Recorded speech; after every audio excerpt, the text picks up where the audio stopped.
গ্রামের নিস্তব্ধ দুপুরে রূপার মনটা অদ্ভুত এক শূন্যতায় ডুবে থাকত।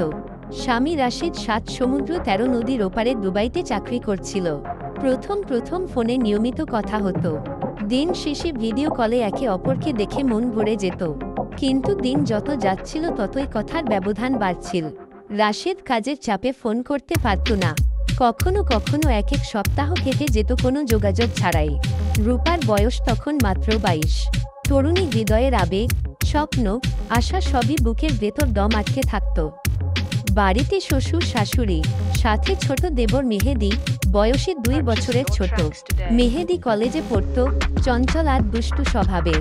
কিন্তু রূপার প্রতি তার চোখে সবসময় এক ধরনের অদ্ভুত মায়া লেগে থাকত।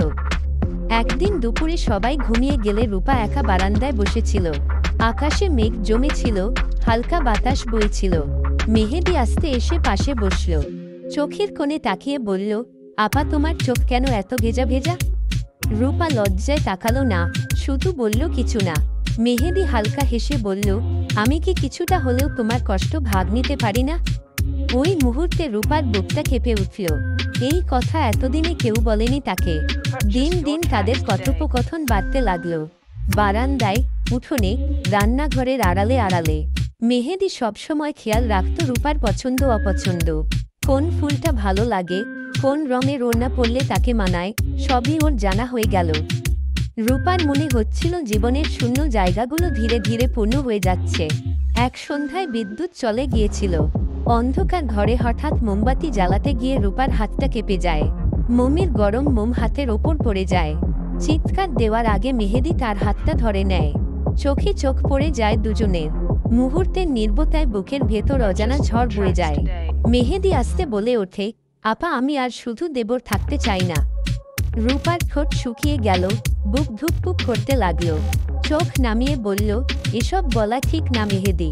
কিন্তু চোখের ভেতর যে আবেগ ছিল তা কথার বিপরীত কথা বলছিল। ধীরে ধীরে তাদের সম্পর্কের গভীরতা বাড়ল। রাত হলে চুপি চুপি বারান্দায় বসত। আকাশের তারা গুনত। মেহেদি কবিতা শোনাত, রূপা হাসত। সেই হাসিতে লুকিয়ে থাকত অবচরে ভালোবাসা। এক রাতে রূপা চুপ করে বসেছিল। মেহেদি কাছে এসে বলল, তোমাকে ছাড়া আমি কিছু ভাবতেই পারি না। তুমি যদি আমাকে ফেলে দাও আমি হয়তো ভেঙে পড়ব। রূপার চোখ ভিজে উঠল। বুকের ভেতর জমে থাকা আবেগ আর আটকে রাখতে পারল না। মেহেদির কাঁধে মাথা রেখে ফিসফিস করে বলল, আমিও তোমায় চাই। এরপর থেকে তাদের সম্পর্ক আর লুকিয়ে রাখা গেল না হৃদয়ের ভেতর। তাদের দৃষ্টি, আচরণ, সবকিছুতে মিশে গেল অদ্ভুত এক টান। রাতের আধারে যখন বাড়ির সবাই ঘুমাত, তখন চাঁদের আলোয় তারা নিজেদের কাছে টেনে নিত। একটি নিষিদ্ধ অথচ অমোঘ প্রেমে তারা জড়িয়ে গেল। কিন্তু ভেতরে ভেতরে ভয়ও ছিল। যদি কেউ টের পায়, যদি স্বামী রাশেদ জানে যায়? এই ভয়ে রূপার মন দুলত প্রতিদিন। তবুও মেহেদির হাত ছাড়তে পারত না, কারণ সেই হাতেই ছিল তার একমাত্র শান্তি।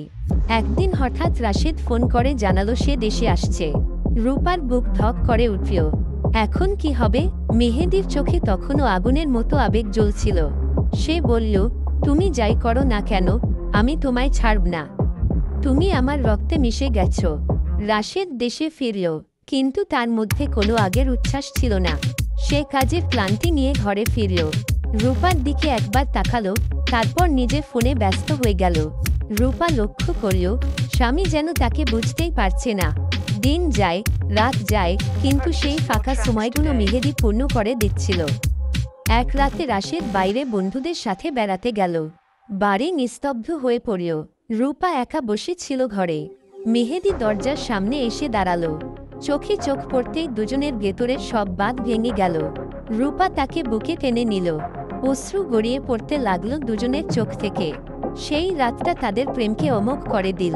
এরপর থেকে সময় যেন থেমে গেল তাদের জন্য। প্রতিটি মুহূর্তে তারা আরও কাছে এল। বুকের ভেতর ভয়, অপরাধবোধ থাকলেও ভালোবাসা তার চেয়েও গভীর ছিল। কেউ বুঝতো না, কিন্তু তারা দুজন জানত, এই সম্পর্ক শুধু শরীরের নয়, মনেরও। তাদের প্রেম নিষিদ্ধ ছিল, কিন্তু সত্যি ছিল। রূপার মনে হতো, ভালোবাসা যদি পাপ হয়, তবে সে আজীবন সেই পাপে ডুবে থাকতে রাজি।